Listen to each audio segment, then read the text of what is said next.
Today, we're going to talk about the new messaging app 子弹短信 or Bullet Messenger that's taken the Chinese internet by storm. That's why this episode is titled, Is WeChat Bulletproof? Get it, Ying-Ying? Yes. Ray, you and your love of bad puns. Anyway, the Chinese internet has indeed been obsessing over this new chatting app. But surely, not every messaging app that gets launched in China gets the kind of traction that Bullet did in its first few days. It got 5 million registered users in just 11 days, and it was ranked the #1 free social app on the Chinese App Store. The key word there being was, because after reaching 7 million users a few days ago, it slowed down significantly. Already, it's only the #6 app in China's social networking on the App Store. Did you watch the movie Crazy Rich Asians, by the way, Ying-Ying? Of course I did. Gotta support diversity and representation, yo. Remember the Tenghua viewing party that those people had? Tenghua, which is sometimes called Queen of the Night in English, is this cactus flower that basically blooms very rarely and only at night and wilts before the dawn. Really high maintenance, right? It's incredibly beautiful, but also incredibly short-lived, which is why there's a popular saying in Chinese, 昙花一现, referring to when something as ephemeral as the 昙花. Yeah, boom, and it's gone. A flash in the pan. Some are already referring to Bullet Messenger as exactly that, 昙花一现. Others are a bit more bullish. Who's right? Is it too early to tell? Let's find out on today's Tech Buzz. The president's key economic team goes to China. After a whole night thinking, I say I still want to do it.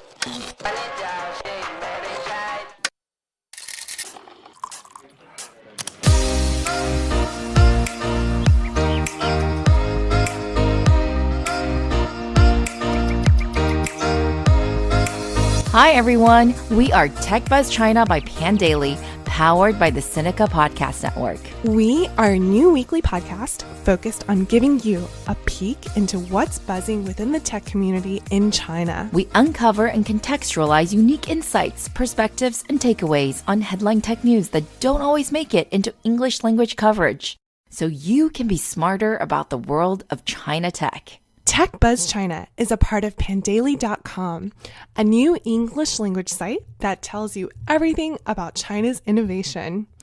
I'm one of your two co-hosts, Ying-Ying Liu. And I'm your other co-host, Ray Ma. We at Pandaily want to thank South China Morning Post for writing about us alongside many other excellent podcasters last week. Check out our transcript for links to the other excellent female-hosted shows. Thank you, SCMP, for calling us a must-listen podcast and one of the best on China tech. Thank you also to longtime listeners Trevor Scott, Leonardo Flores, Jesse Guo, and Alan Yinglin Chan. We really appreciate your support, y'all. And of course, also to everyone else who continue to give us amazing constructive feedback. If you do enjoy listening to us, please take the time to leave us a rating or review on iTunes, Facebook, or wherever you get your podcast.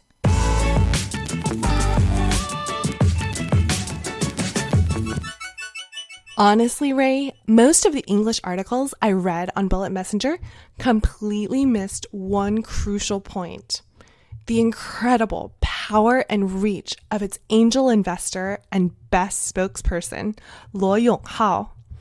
That's where we should really start our story, don't you think? Yeah, we really can't talk about Bullet without talking about Luo Yonghao, aka Lao Luo, or Old Luo, or Luo Pangzi, Fatty Luo. I mean, honestly, let's face it, he is the single most important reason Bullet has millions of users.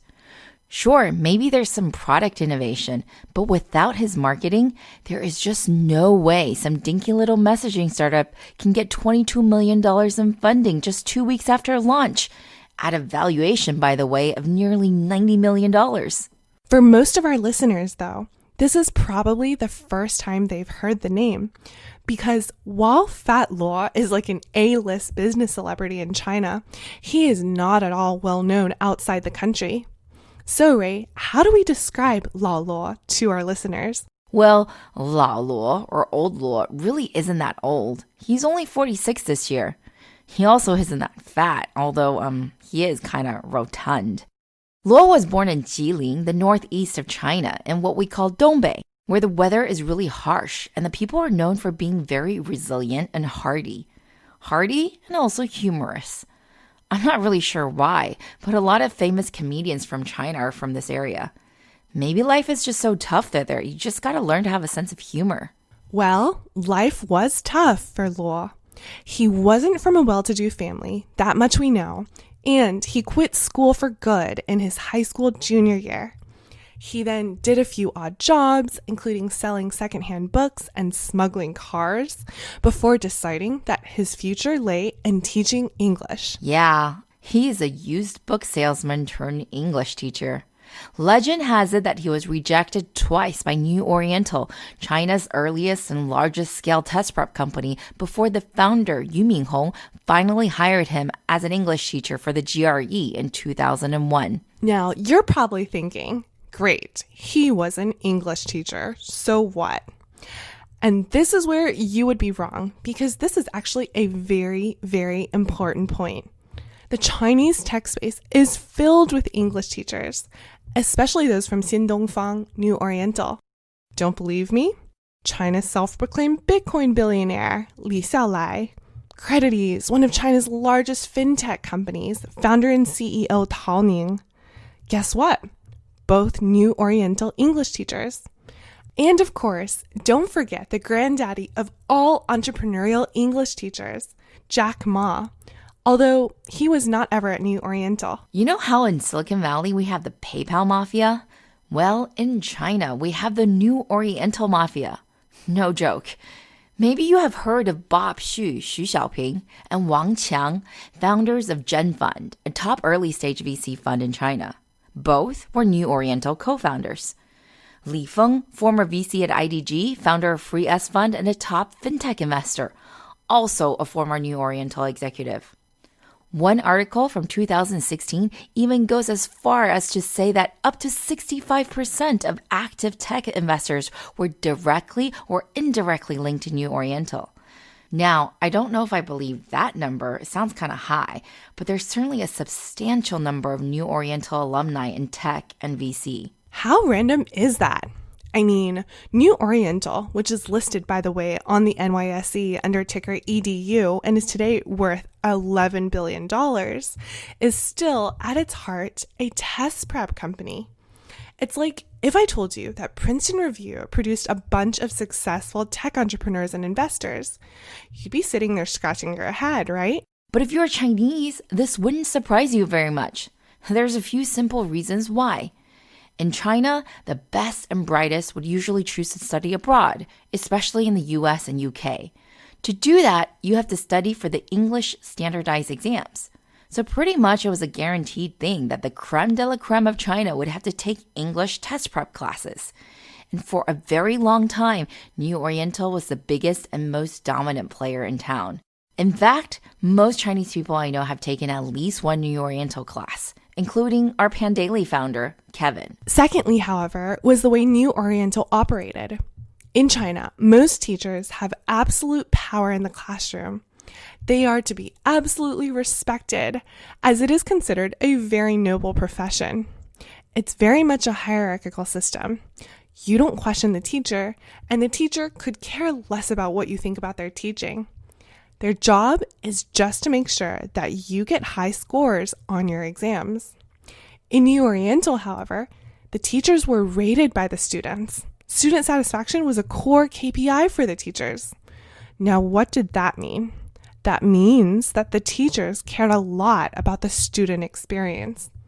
New Oriental teachers were thus known not just for being effective, but were also very, very entertaining. And Lao Luo was the most entertaining of them all. Well, at least one of the top anyway. He was famous for his witticisms and idealistic sayings. Seriously, guys, he was so famous that MP3s of the speeches he made during class were pirated and widely disseminated nationwide. A collection of his sayings known as 老罗语录 or Luo's quotations made him a cultural phenomenon. He was an icon. And from that time on, back in 2003, he started collecting fans. Millions of them. Maybe he realized how powerful content creation was because he quit New Oriental in 2006 and started a blogging platform called Bullog. He also then started his own English language training school. The blogging platform didn't last too long and was shut down a few years later, and the English training school was okay.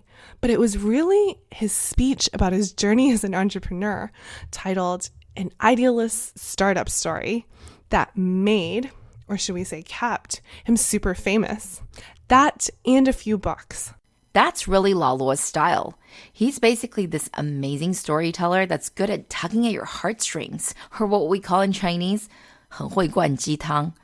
Good at feeding you chicken soup, from that series of books, Chicken Soup for the Soul.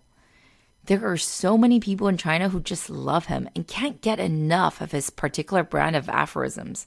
Listeners, if you can think of a Western entrepreneur that's in the same vein as Lao Luo, do please tweet at us and let us know, because I don't know who it could be. But basically, he has a cult following, not unlike that of Steve Jobs. Seriously. And so, what did Lao Luo do with his status as a cultural icon? He went into smartphones. I know. Maybe not the answer you were expecting, but think back to China in 2012. Steve Jobs had died the year before, and both him and Apple were massively popular. Chinese people idolized the guy and his products. Xiaomi had been around for 2 years and was one of the fastest growing startups at the time. Mobile phone ownership in China was growing at a very rapid pace. If you're Lao Luo, wouldn't you want to try your hand at making your own smartphone? You already have an established fan base after all. How hard could it be? Famous last words. How hard could it be? Lao Luo established 锤子, which means hammer, but has the English name Smartisan, in 2012 and released his first phone, the T1, in May of 2014. There's a funny aside here. 锤子, corporate entity, had to be renamed recently because in some parts of China, the word is a slang term for male genitals. Might be too late for the brand. But yeah, definitely check your company's Chinese name in various dialects before settling on one. Don't just check the Mandarin. Anyway, Luo was going for a designer feel and definitely imagined himself China's answer to Steve Jobs. The phone was priced at 3,000 RMB, or almost $500, which was significantly higher than other domestic brands at the time. I remember a friend of mine bought one of the first ones and went to the product unveiling at the National Convention Center. It was a big deal. While he acknowledged that it was overpriced, he was a Luo fan, a diehard fan, so he was going to support his idol no matter what. And how has it done since then? Well, in 2017, Smartisan had a market share in China of a whopping 0.6%. So not that well. But no matter, Lao Luo remains super popular with over 15 million followers on Weibo. That's a really large following, just a bit less than Lei Jun's 17 million. Now, clearly, not all of Lao Luo's followers have bought a Smartisan smartphone, which is after all still a big purchase. But what if their idol tells him that he's got an improvement to WeChat in a new free app? They downloaded, of course. We are totally not joking. Lao Luo has that kind of crazy charismatic power, that hold over his fans. As Pandaily CEO Kevin told me once, at the annual gala for his last employer, where internet big shots such as Baidu's Robin Li would regularly show up, there was only one guest that needed bodyguards because of the number of fans that would swarm him after every appearance. That person does not have the last name Ma, and that person was not Robin Li. That person was Lao Luo. Trust us, we don't really get it either, because I've listened to Lao Luo's so-called wise sayings, and while they would make for nice Hallmark cards, I'm not sure why that would make him an excellent entrepreneur. But Chinese people seem to think differently, because when he announced Bullet Messenger at the product unveiling of the Smartisan Jianguo Nut Jianguo Pro 2S smartphone on August 20th of this year, They went nuts for the app and downloaded it in droves. Bullet Messenger is by the company Quick Ace, aka Kuairu Technology, which is founded by a former Smartisan employee named Hao Xijie. He was a senior product manager at Smartisan, and now he's better known as the WeChat challenger. Hao left Smartisan about half a year ago, and he was driven to make a 超高效率即时通讯软件, or super high efficiency instant messaging service. The original impetus behind his idea was that while many people in China use WeChat for their business needs, it's clearly not optimized for such a use case. Indeed. Hao actually set out to make his own version of Slack, not WeChat. But because even though there is technically a different version of WeChat for work, as well as the Alibaba Ding Ding tool, aka Ding Talk, which all aim to be China's Slack, WeChat remains the company that most people can identify as representative of instant messaging.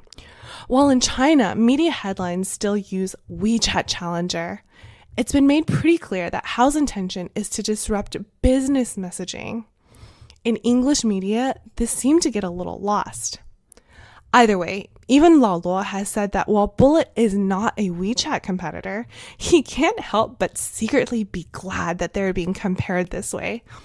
I mean, yeah, WeChat reached 1 billion active users back in Q1 this year. Who wouldn't want to be mentioned in the same breath as WeChat? Exactly. What fantastic advertising. Anyway, Smartisan is an investor in Bullet, although we don't know for sure exactly how much. Luo, therefore, has become its biggest asset and celebrity endorser. He actually mentioned the idea behind Bullet back in May when he was announcing some other stuff for Smartisan, but it is only in the late August Pro 2S product announcement that he divulged more details and really pushed Bullet to everyone. The result being that after the event, very few people talked about the phone. Most people were talking about Bullet Messenger. And how exactly is Bullet innovative? Well, for me, the first thing really was the very quick voice-to-text function. Unlike WeChat, which requires you to right-click and select Convert to Text for any voice notes you get, Bullet does the conversion automatically, and dare I say, very quickly. It keeps the original voice note, so you can still press play and hear it. And you can even skip around like you would in any audio player, which WeChat doesn't allow you to do. But the message is auto-transcribed into text. And the accuracy is pretty darn good, especially for Mandarin Chinese. It's supposedly 97% accuracy, but I've really had no issues at all with it. And the speed is near instantaneous. Really helpful for people like me who do a good amount of voice notes, which, by the way, I really don't understand why people hate. It's such a good way to build relationships. We are biologically wired to respond to voice. It signals familiarity like no other. But again, you guys already know that. I mean, you're listening to our voices right now. If we didn't believe that, we wouldn't be doing a podcast. We'd be doing a blog.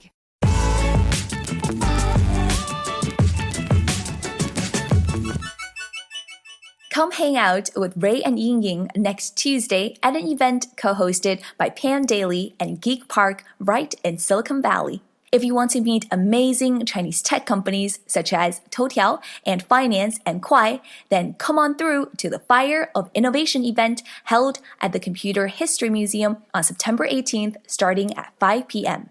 Simply search for The Fire of Innovation on Facebook or click on the link in the description box below to get your free admission today.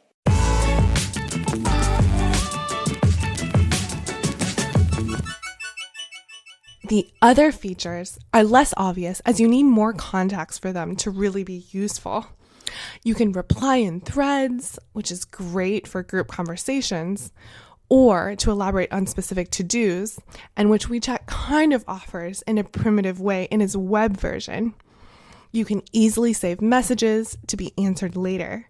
You can also send voice messages directly from the front page without even having to tap into a specific conversation first. And finally, you can manage your groups more easily, muting specific people, locking the entire group, etc.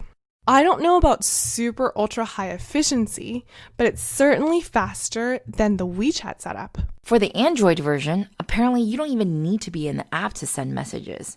You can do so from a floating bullet icon. I don't really know how that works since I have an iPhone and only like 3 contacts on Bullet, so I couldn't really test it myself. But it's being touted as an efficiency and productivity hack. And there's some other random features, like you can see the past profile photo history of your contacts, which I can't really see as being relevant at all to productivity. I don't know, Ying-Ying. What do you think? I am not convinced. I like the voice to text too, but that's not even Bullet's own technology. That's from iFlyTech, 科大讯飞, a publicly listed company in China specializing in voice recognition technology. These other things, they seem like incremental changes on the UI front. In fact, Bullet has been accused of being just a skin on NetEase's Yuanxing instant messaging, PaaS, or platform as a service, SDK. Although Luo has come out and denied that. But either way, maybe there are some deep architectural differences. And it is true that it's just the first few weeks of Bullet's existence. There's supposedly a lot more coming down the pipeline, according to Hao. But so far, I am unmoved. I mean, I don't have any contacts on the app. It's difficult to be efficient when none of your contacts even use it. How is Hao going to resolve that problem? That's a $1 million question, Ying-Ying. WeChat, by the way, originally had some discovery functions for meeting new people that really helped it grow in its early days. But if you really want to be a work or productivity app, does that really make sense? Hao really didn't have an answer. I mean, right now, if you use a Smartisan phone, you can use Bullet to discover other Smartisan users, but that's kind of about it. Maybe they'll incorporate social networking. Maybe they won't. Right now, though, there's no Discover New Friends or WeChat Moments equivalent function. All there is chat and a newsfeed. Yeah, it's still ultra simple. Hao's argument is that for WeChat, with such a large user base, by definition, they just would have to be very slow to launch any new features because there's such a wide range of use cases and user types that they would want to accommodate. Whereas with Bullet, they can try to just appease one segment of users. And of course, starting off as a new app, they can iterate much more quickly since they don't have to appeal to 1 billion users. And he said that sure, when they're just 10% more efficient than WeChat, maybe users don't switch. But wait until they're 100% more efficient. Then people will change.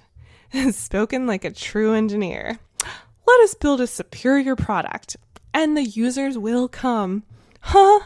So that really doesn't sound like a WeChat killer to me. Basically, in every interview, Hao said, "We are small, we are nimble, we're trying to find a narrow, specific use case." But again, even being compared to WeChat is such great advertising.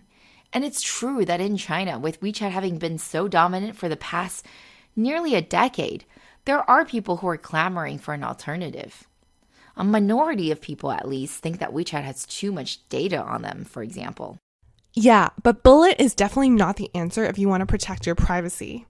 In fact, they got in trouble for having a terms of service that basically said, we might keep your data safe, or we might not. We don't promise anything at all. Even by Chinese standards, it was ridiculous and inspired outrage online. This might explain why some users complained that they were being added by random people and being spammed with pornographic content.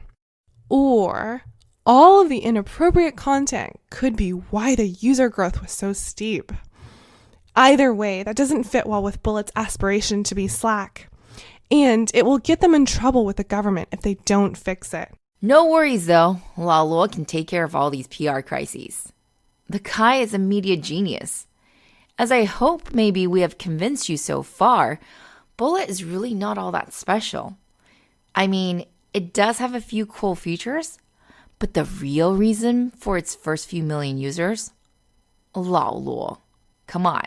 He was already a celebrity before he became an entrepreneur, and now he's even more of one. Seriously, guys, this is totally a thing in China.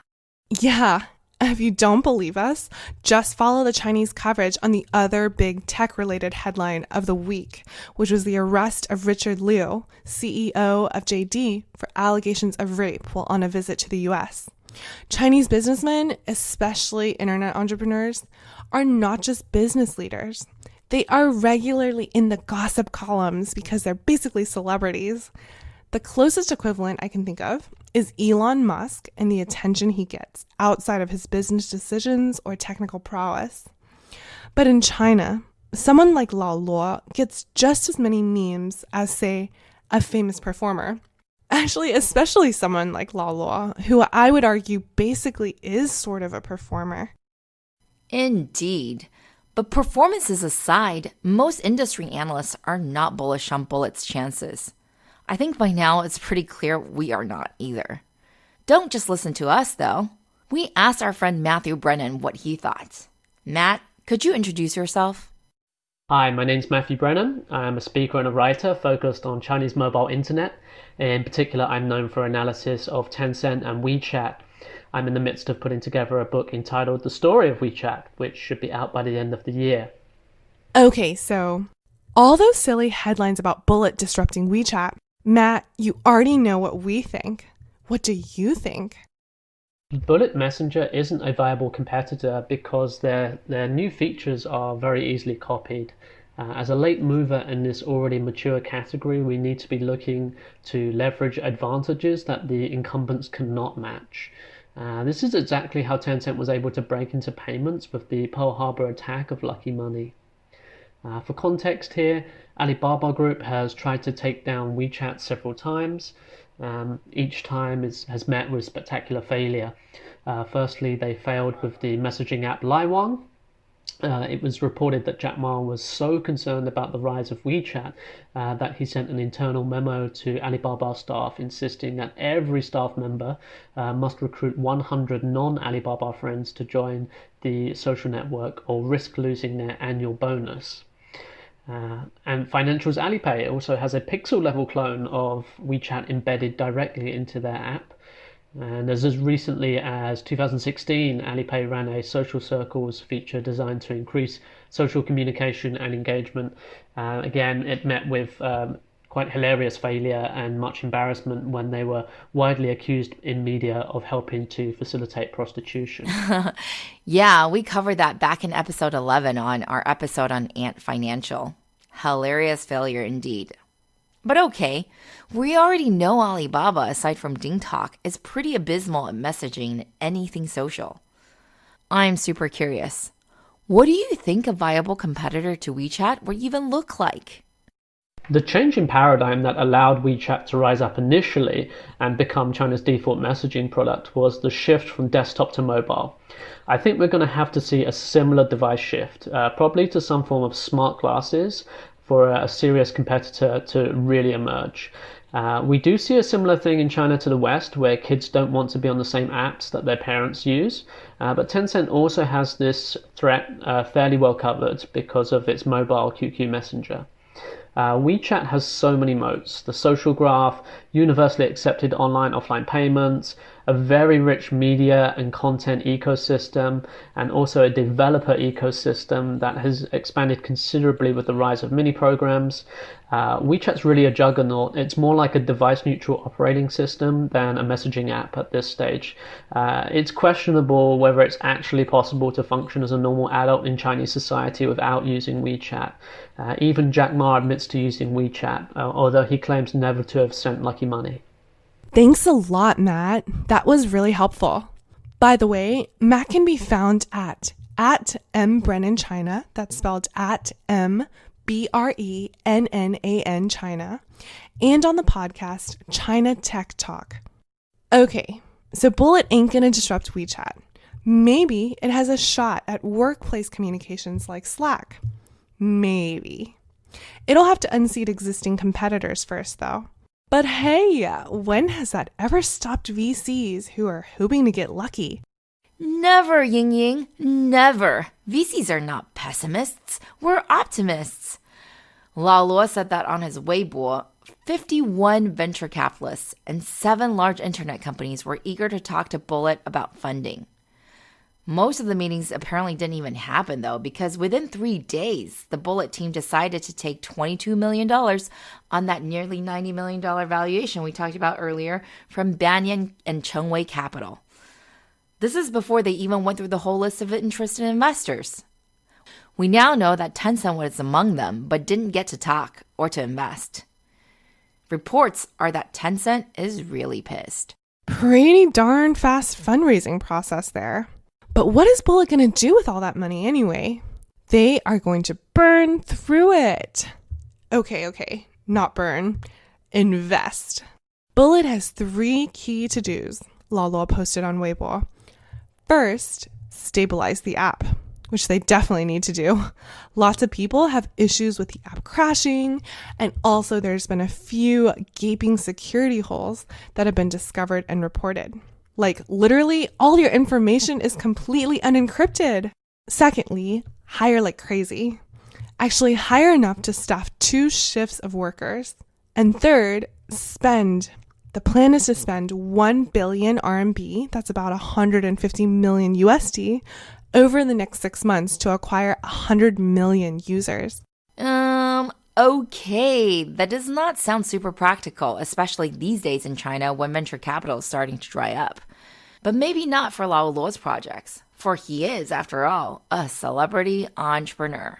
And anyway, even though we think this product is going to have a tough time, Lao Luo is an idealist. It's not going to be easy to deter him. And I think after years of struggling with the Smartisan phone, he's seen how much easier it is to launch software, and it's going to be hard to go back to making phones. Yeah, he's already lamented on his Weibo that it was so darn hard to fundraise for Smartisan in comparison to Bullet. Duh, of course. And after 6 years, he only has 0.6% market share for Smartisan. At 7 million users, Bullet already has 0.7% of WeChat's billion users. What do you think, guys? Is Bullet a tanhua that's doomed to only bloom for a few days? Or does it have a chance to disrupt WeChat? Or at least take away some of the current use cases of WeChat, the biggest success of Chinese internet in the past decade? Or is WeChat completely and utterly bulletproof? Let us know by tweeting at us at TechBuzzChina.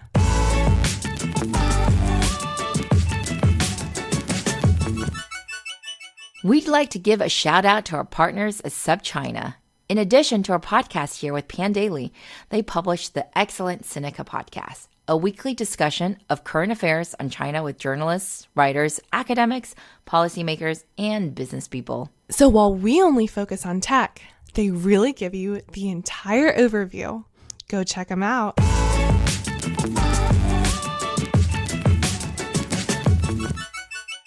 Okay, that's a wrap for this week, folks. Thank you for listening. We really enjoy putting this together, and we're always open to any comments or suggestions. You can find us on Twitter at ThePanDaily and at TechBuzzChina.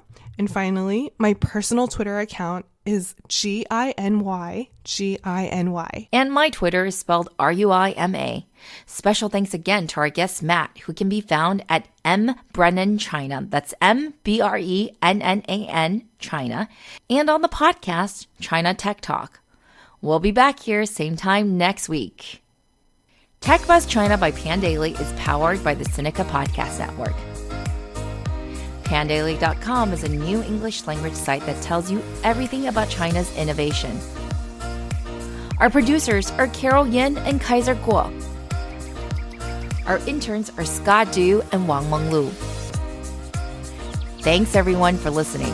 See you next week.